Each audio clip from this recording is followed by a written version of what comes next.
आपको क्या मालूम, हमारा हाल यह है कि गुनाह करके अल्लाह से नहीं डरते और औलियाए किराम नेकी करके अल्लाह से डरते थे। हम गुनाह करके अल्लाह से नहीं डरते, वो नेकी करके अल्लाह से डरते थे। किस तरीके से डरते थे आइए मैं आपको बताऊं। रसूल रहमत सल्लल्लाहु अलैहि वसल्लम की बारगाह में एक सहाबी हाजिर हुए। अर्ज करने लगे, या रसूल अल्लाह सल्लल्लाहु तआला अलैहि वसल्लम, मुझसे गुनाह सरजद हो गए हैं, क्या मैं तौबा करूं तो मेरा मौला मुझे माफ फरमा देगा? रहमत आलम सल्लल्लाहु अलैहि वसल्लम ने फरमाया, हाँ, सच्चे दिल से तौबा कर लो, अल्लाह तौबा कबूल करने वाला मेहरबान है। उन्होंने तौबा की और तौबा करने के बाद फिर एक ख्याल दिमाग में पैदा हुआ। तवज्जो चाहूंगा, एक ख्याल दिमाग के अंदर पैदा हुआ। उन्होंने हुजूर सल्लल्लाहु अलैहि वसल्लम से उस ख्याल से मुताल्लिक सवाल पूछा। अर्ज करते हैं, या रसूल अल्लाह सल्लल्लाहु तआला अलैहि वसल्लम, क्या मुझे गुनाह करते हुए मेरे रब ने देख लिया है? आकाए करीम सल्लल्लाहु अलैहि वसल्लम ने इरशाद फरमाया, हाँ, तुझे गुनाह करते हुए तेरे रब ने देख लिया। इतना कहना था कि रावी बयान करते हैं, सुनने के बाद वो सहाबी की चीख निकली और चीख निकलने के बाद वहीं उनकी रूह परवास कर गई। क्या तसव्वुर था, क्या फिक्र और सोच थी कि मुझे रब की बारगाह में हाजिर होना है, अल्लाह अज़्ज़ व जल्ल को मुंह दिखाना है और मेरे करतूत मेरे रब से छुपे हुए नहीं हैं। मुझे पाप करते हुए मेरे मालिक ने देख लिया और इस डर की बुनियाद पर उनकी चीख निकली और रूह परवास कर गई। कौन? सहाबी रसूल। आप जरा सोचो, मैं आपके ज़मीर को झंझोड़ते हुए एक सवाल पूछना चाहता हूं, क्या कभी गंदी पिक्चरों को देखते वक्त, क्या कभी बुराइयों के अड्डों पर जाते वक्त, क्या कभी ज़िना के अड्डे पर जाते वक्त, क्या किसी औरत के ऊपर गलत निगाह डालते वक्त ये ख्याल भी पैदा हुआ कि रब देख रहा है, पालनहारे हकीकी देख रहा है, माबूदे बरहक देख रहा है? ये ख्याल कभी पैदा नहीं हुआ। और याद रखो, अल्लाह उस बंदे से इबादत की लज्जत को छीन लेता है जिसकी निगाहें गंदी हो जाएं। मौला अली फरमाते हैं, अगर आज लोगों को इबादत की लज्जत नहीं मिलती, उसकी वजह सबसे बड़ी ये है कि उनकी निगाहें आवारा हो चुकी हैं। डरो अल्लाह से, गुनाह से बचो। वो गौसुस सकलैन जो ठोकर मारते तो मुर्दा जिंदा हो जाता, वो गौसुस सकलैन जिनको परवरदिगार जल्ल जलालहू ने शिकम में मादर से वली बना करके पैदा फरमाया, वो गौसुस सकलैन जो शिकम में मादर में 17 पारे के हाफिज बनकर इस फर्श कीर्ति पर जलवागर हुए, वो अल्लाह से कितना डरते थे, उनके दिल में अल्लाह का खौफ कितना था, उनके दिल में अल्लाह का डर कितना था। मैं उस डर के हवाले से अर्ज करने से पहले मैं 2 वाकयात गौसे पाक के आपको सुनाऊं ताकि आप महसूस कर सकें। गौसे पाक बचपने का वाकया बयान करते हैं कि एक बैल जा रहा था और गौसे पाक फरमाते हैं, मैं उस बैल के पीछे पीछे चलने लगा तो बैल से आवाज आती है, ए अब्दुल कादिर, तुझे अल्लाह ने इन कामों के लिए पैदा नहीं किया। क्या बताना मकसूद? बताना ये मकसूद है कि मुसलमान वो होता है जो फुजुल काम नहीं किया करता, लायानी कामों को छोड़ देता है।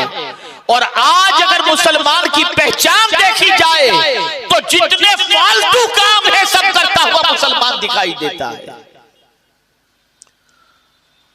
वो कौन सा सही काम है जो मुसलमान कर रहा है? इल्ला माशाअल्लाह। हर फुजुल काम में मुसलमान, हर गलत काम में मुसलमान, हर बुरे काम में मुसलमान। ऐ रसूल रहमत सल्लल्लाहु अलैहि वसल्लम के दीवानों, आइए मैं आपको समझाता हुआ चलूं। सैयदना गौसुस सकलैन रज़ियल्लाहु मौला तबारक व तआला अन्हु के दिल में अल्लाह का डर कितना था, अल्लाह का खौफ कितना था।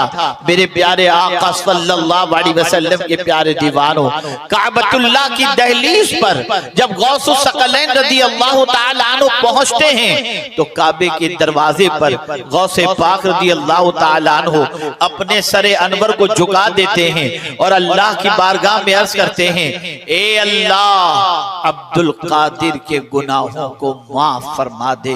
और अगर अब्दुल कादिर के गुनाह माफी के काबिल न हो तो कयामत के दिन अपने नेक बंदों के सामने उसको शर्मिंदा न करना, उसे नाबीना उठाना। आप अंदाजा लगाएं ए मेरे प्यारे आका सल्लल्लाहु अलैहि वसल्लम के प्यारे दीवानों, ये दुआ कौन कर रहा है? ए अल्लाह अब्दुल कादिर के गुनाहों को माफ फरमा। ये दुआ कौन कर रहा है कि अगर मेरे गुनाह माफी के काबिल न हो तो कयामत के दिन नाबीना उठाना, ताकि तेरे नेक बंदों के सामने मैं शर्मिंदा न हो जाऊं। ये कौन कह रहा है? जिसकी माँ ने कभी गैर महरम को नहीं देखा और जिसके बाप ने कभी जिंदगी के अंदर शुभ वाला लुकमा नहीं खाया, वो गौसे पाक ये कहते हुए दिखाई देते हैं। कौन गौसे पाक जो एक पैर पर खड़े होकर 15 साल तक रोजाना रात को कुरान शरीफ का खत्म करते हैं? कौन गौसे पाक जो 40 साल तक इशा के वुजू से फज्र की नमाज अदा करते हैं? कौन गौसे पाक जो शिकम में मादर से वली बन करके पैदा होते हैं? कौन गौसे पाक जो 17 पारे के हाफिज बनकर इस फर्शे गीती पर तशरीफ लाते हैं? ये वो गौसे पाक ये कहते हुए दिखाई देते हैं, ए अल्लाह अब्दुल कादिर के गुनाहों को माफ फरमा दे, जिनके दामन पर गुनाह का धब्बा नहीं लगा, जो गुनाहों से महफूज रखे गए, वो तो अल्लाह से इतना डरते हैं। और गौसे आजम का दामन नहीं छोड़ेंगे का नारा लगाने वाले हमारे गुलामाने गौस का आलम यह है कि एक राई के दाने के बराबर भी अल्लाह का डर दूर तक दिखाई नहीं देता। अल्लाह अकबर। वो कौन सी बुराइयां हैं जिसमें हमारी नौजवान नस्ल गिरफ्तार नहीं है? वो कौन सी बदकारी है जिसके अंदर इल्ला माशाअल्लाह कई नौजवान गिरफ्तार न दिखाई देते हो? आज हालत बड़ी बद से बदतर होती जा रही है। बुराइयां दरवाजे पर दस्तक ही नहीं देती। आज के दौर के अंदर एक पाकीज़ा नौजवान तलाश करना हो, साफ सुथरा नौजवान तलाश करना हो तो दुश्वारियां पैदा हो रही हैं कि अल्लाह अकबर, पाकीज़ा कोई नौजवान है या नहीं? सोच गंदी हो गई, अफकार गंदे हो गए, वजूद गंदा हो गया, हालात गंदे हो गए और गंदगी के दलदल में आज का नौजवान डूबता हुआ जा रहा है। ऐ रसूल आजम के दीवानों, डरो अल्लाह से। ऐ रसूल आजम के दीवानों, खौफ करो अल्लाह का। अल्लाह अकबर। मेरे प्यारे आका सल्लल्लाहु तआला अलैहि वसल्लम के प्यारे दीवानों, कहीं भी जाओ तकवा को साथ लेकर के जाओ, अल्लाह के डर को अपने साथ हमेशा रखो। सफर करो तो अल्लाह से डरो, तिजारत करो तो अल्लाह से डरो, बाजार में जाओ तो अल्लाह से डरो, शादी करो तो अल्लाह से डरो। अगर अल्लाह का डर इतना जरूरी न होता तो खुतबे निकाह के मौके पर 3 आयतें जो पढ़ी जाती हैं, उन तीनों आयतों के अंदर तकवा का हुक्म न होता। तीनों आयतें कहती हैं, या अय्युहन्नासु तक़ू रब्बकुम, या अय्युहल्लज़ीना आमनु तक़ुल्लाहा हक़्क़ तुक़ाती, या अय्युहल्लज़ीना आमनु तक़ुल्लाहा वक़ूलू क़ौलन सदीदा। ये तीनों आयतें बता रही हैं मुआशरा मुस्तहकम होता है तकवा की बुनियाद पर, जिंदगी संवरती है तकवा की बुनियाद पर, बिगड़े काम बनते हैं तकवा की बुनियाद पर। जब से हम बिगड़ गए, हालात बिगड़ गए, हम संवर जाएंगे, हमारे हालात खुद ब खुद संवर जाएंगे। तकवा इख्तियार करो, अल्लाह से डरने का जज्बा अपने अंदर पैदा करो। मुसलमानों, हालात बड़ी तेजी से करवट ले रहे हैं। जमाना कुचलने का मंसूबा बना चुका है, नामो निशान मिटाने का मंसूबा बना चुका है। लेकिन तारीख ये बताती है कि बेसरो सामानी के अंदर भी अगर मुसलमान सर बुलंद हुआ है तो तकवा की बुनियाद पर कि अल्लाह ने उसे इज्जत अता फरमाई। क्या आपको नहीं मालूम जवानों के दिलों में अल्लाह का डर कितना था? फारूक आजम के दौरे पाक का वाकया किसको याद नहीं? एक मर्द का वाकया भी याद है और एक औरत का वाकया भी याद है। वो डर ही तो था कि जब लिबास बदलकर फारूक आजम एक मुसाफिर के लिबास के अंदर जब जंगलों बयाबान की तरफ जाते हैं, एक नौजवान बकरियां चरा रहा है। फारूक आजम फरमाते हैं, नौजवान तेरी बकरियों में से किसी एक बकरी का दूध दो करके मुझे पिला दे, मुझे भूख लगी है, मैं मुसाफिर हूं। वो नौजवान पहचान न सका था कि ये अमीरुल मोमिनीन हैं। बरजस्ता उस नौजवान ने कहा, ये मेरे मालिक की बकरियां हैं और मालिक की इजाजत के बगैर मैं आपको दूध नहीं दे सकता। फारूक आजम ने महसूस कर लिया कि ये कोई नेक नौजवान है। फरमाया, अगर जंगलों बयाबान के अंदर तू इस तरीके से बकरी के हवाले से सोच रहा है और मालिक का डर तेरे अंदर है तो अच्छा सुन ले, एक बात तेरे से अर्ज करता हूं कि एक बकरी का बच्चा मुझे दे दे, मैं तुझे रकम दे देता हूं और तेरा मालिक अगर तुझे कहे कि एक बकरी का बच्चा कैसे कम हो गया तो कहना कि भेड़िए ने खा लिया है। आप इम्तिहान के लिए ये कह रहे थे कि देखो ये पैसों के सामने ढेर हो रहा है या नहीं हो रहा। इतना सुनना था कि उस नौजवान ने कहा, ऐ मुसाफिर, जंगल के अंदर मेरा मालिक तो नहीं देख रहा, लेकिन क्या मेरे मालिक का मालिक भी नहीं देख रहा? मैं किस तरह से अपने मालिक को झूठ बोलूंगा? मेरा मालिक का भी मालिक देख रहा है। फारूक आजम ने नौजवान को सीने से लगा लिया और इरशाद फरमाया, जब तक मुसलमानों में तुझ जैसे नौजवान हैं, इस मुसलमानों के सैलाब को दुनिया की कोई ताकत नहीं रोक सकती। ये हमारी सिचुएशन थी, ये हमारे हालात थे, ये हमारा माजी है और आज चाँव।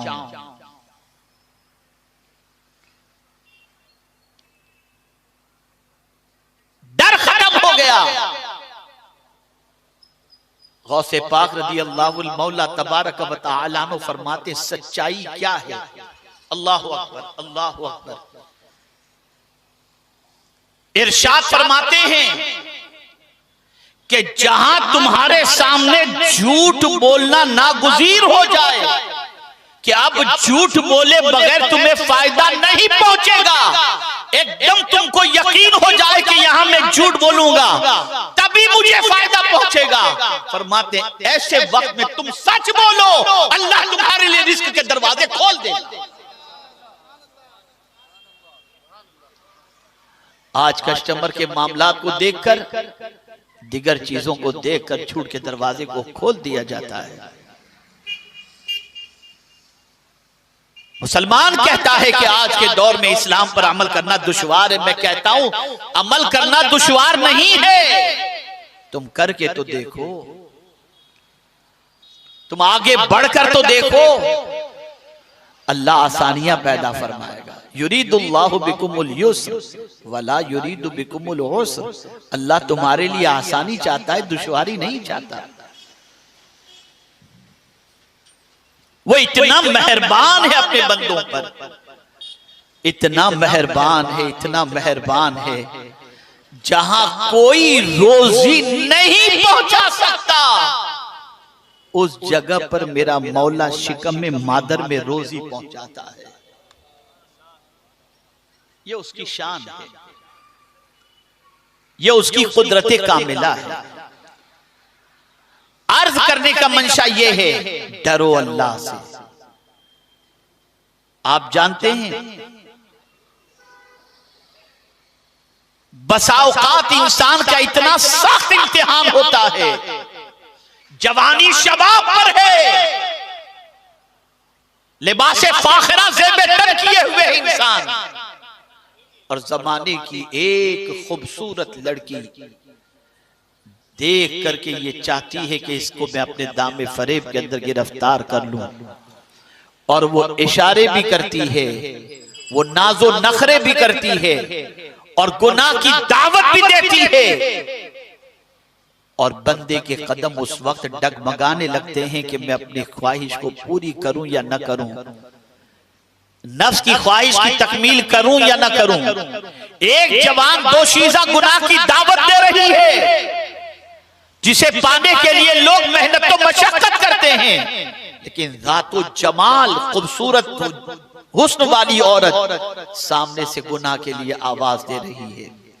मेरे आका सल्लल्लाहु अलैहि वसल्लम इरशाद फरमाते हैं, ऐसे में गुनाह की दावत देने वाली उस खूबसूरत औरत को अगर कोई मुसलमान गुनाह में गिरफ्तार होने की बजाय ये कह दे इन्नी अखाफुल्लाह, मैं तो अल्लाह से डरता हूं, और उस औरत को इनकार कर दे, मेरे आका फरमाते हैं जवान तेरी अजमतों पर कुर्बान कि कल बरोज़े क़यामत मौला तुझे अर्श के साए में जगह अता फरमाएगा।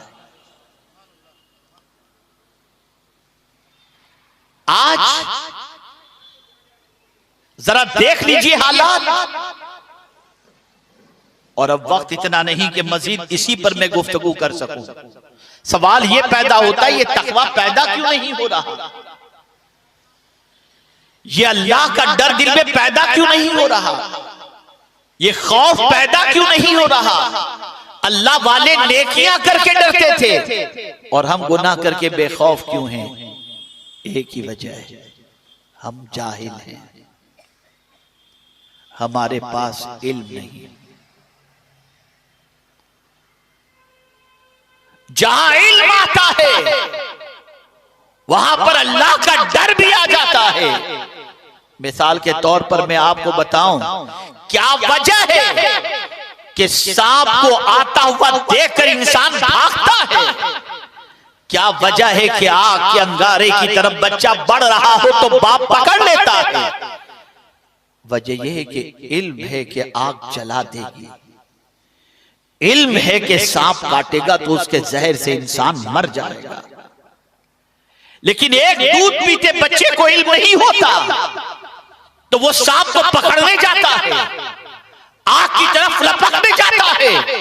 उसे नहीं मालूम कि आग जलाती है और सांप काटे तो इंसान मर जाता है। बच्चा लाइल्मी की बुनियाद पर उसकी तरफ बढ़ता है, लेकिन बड़े के पास इल्म होता है तो उस तरफ नहीं बढ़ता। मुसलमानों, आज तुम्हारे पास ये इल्म नहीं है कि गुनाह की सजा के अंदर जहन्नम के दहकते हुए शोलों में डाले जाओगे, और जहन्नम इतनी सख्त जगह है कि अल-इयाज़ु बिल्लाह। मेरे प्यारे आका सल्लल्लाहु अलैहि वसल्लम के प्यारे दीवानों, आज जहन्नम के बारे में नहीं जानते, अल्लाह की पकड़ के बारे में नहीं जानते, अल्लाह की गिरफ्त के बारे में नहीं जानते, अल्लाह के अज़ाब के बारे में नहीं जानते। और जब ये इल्म पैदा हो जाता है तो सिद्दीक़ अकबर जैसी ज़ात भी ये कहती हुई दिखाई देती है, काश कि मैं कोई चिड़िया होता कि मुझे काट कर लोग खा जाते और मुझे रब की बारगाह में हिसाब देना न पड़ता। ये इल्म था। आज गानों का इल्म है, आज पिक्चरों का इल्म है, आज अय्याशियों का इल्म है, आज क्रिकेट का इल्म है, आज आवारगी का इल्म है, दीन का इल्म कतई तौर पर नहीं है। इसी वजह से ये खौफ हमारे दिल से निकलता जा रहा है। इल्म हासिल करो, अल्लाह के दीन की तरफ बढ़ो, अल्लाह के डर को दिल में पैदा करो। अब गुफ्तगू को समेटते हुए अर्ज करता हूँ, आपकी सिचुएशन चाहे कितनी गरीब गुर्बत ज़दा क्यों न हो, माल भले आपके पास न हो, मकान आपके पास भले न हो, आलीशान सवारी आपके पास भले न हो, आपके पास बैंक बैलेंस भले न हो, लेकिन खुदा की कसम अगर आपका कदम अल्लाह अज़्ज़ व जल्ल के फरमान के मुताबिक उठ रहा है और आप गुनाह से बच करके चल रहे हो, अल्लाह से डर कर जिंदगी गुजार रहे हो, तो मैं पूरे दावे के साथ कहता हूँ, अरबपति को जितनी इज्जत नहीं मिलेगी मौला उतनी इज्जत आपको अता करेगा। और मैं तारीख के हवाले से अर्ज करता हूँ, आज फटा पुराना कपड़ा पहनकर कोई आ जाए तो सगा भाई भी अपने भाई को रिस्पेक्ट देता दिखाई नहीं देता। शादी है, हकीकी भाई कोट पैंट पहन करके नहीं आता, बोसीदा लिबास पहन करके आता है, तो भाई मुंह चुरा कर चला जाता है, इसकी वजह से मेरी इज्जत चली जाएगी। अल्लाह अकबर। आप मुआशरे में देख लीजिए, सोसाइटी में देख लीजिए, किसी दावत में, किसी महफिल में, किसी जगह पर अगर बोसीदा लिबास जेबे तन किए हुए जिस्म से अगर किसी के बदबू आ रही हो, बाल बिखरे हुए हो, फटे हुए चप्पल पहना हुआ हो, ऐसे को कोई इज्जत नहीं देता, कोई रिस्पेक्ट नहीं देता। लेकिन जमीन पर ऐसे भी अल्लाह के बरगुज़ीदा बंदे गुजरे हैं जिनके जिस्म के ऊपर जो लिबास था उसमें एक पेबंद नहीं, दर्जनों पेबंद लगे हुए थे, लेकिन बादशाह भीख मांगने के लिए उनके दरबार में खड़ा है। वजह क्या थी कौन नहीं जानता। अकबर जैसा शख्स भी औलाद की भीख मांगने के लिए ख्वाजा की बारगाह में हाजिर होता है। ख्वाजा के जिस्म पर जो कुर्ता था, कई पेबंद लगा हुआ कुर्ता था। या अल्लाह, माजरा क्या है, पेबंद लगे हुए कुर्ते वाले को दुनिया इज्जत नहीं देती, और ख्वाजा साहब की बारगाह के अंदर भीख मांगने के लिए बादशाह वक्त पहुंच रहा है, तो जवाब मिलेगा। सुन लो, जो अल्लाह से डरता है अल्लाह उसको इज्जत से माला माल कर दिया करता है। तो अल्लाह से डरो, उससे छुप नहीं सकते, उससे बच नहीं सकते, उसकी गिरफ्त बहुत सख्त है।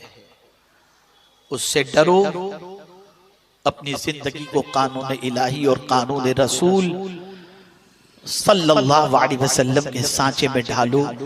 बस आखिरी बात अर्ज करके मैं गुफ्तगू को खत्म करता हूं। जुमला ज़हन में महफूज रखना, करके देखना, नुस्खा मैं दे रहा हूं, अमल करके देखना। आप जा रहे हो ना, जाते हैं आप, कोई जवान लड़की सामने से आ रही है, नफ्स कहे इसे देखो, आंखों से गुनाह करो, दिमाग में ये बात लाओ, अल्लाह देख रहा है, गर्दन नीचे कर, निगाह आपने झुका ली। खुदा की कसम, जितना सुकून देखने में नहीं उतना सुकून निगाह बचाने से आपको नसीब हो जाएगा। आपके दिल को सुकून मिल जाएगा, आपकी तबीयत को करार मिल जाएगा, आपको ईमान की लज्जत नसीब हो जाएगी, आपका दिल मुनव्वर मुजल्ला हो जाएगा। इसलिए कि आपने रब के फरमान और उसके रसूल सल्लल्लाहु अलैहि वसल्लम के फरमान पर अमल किया है।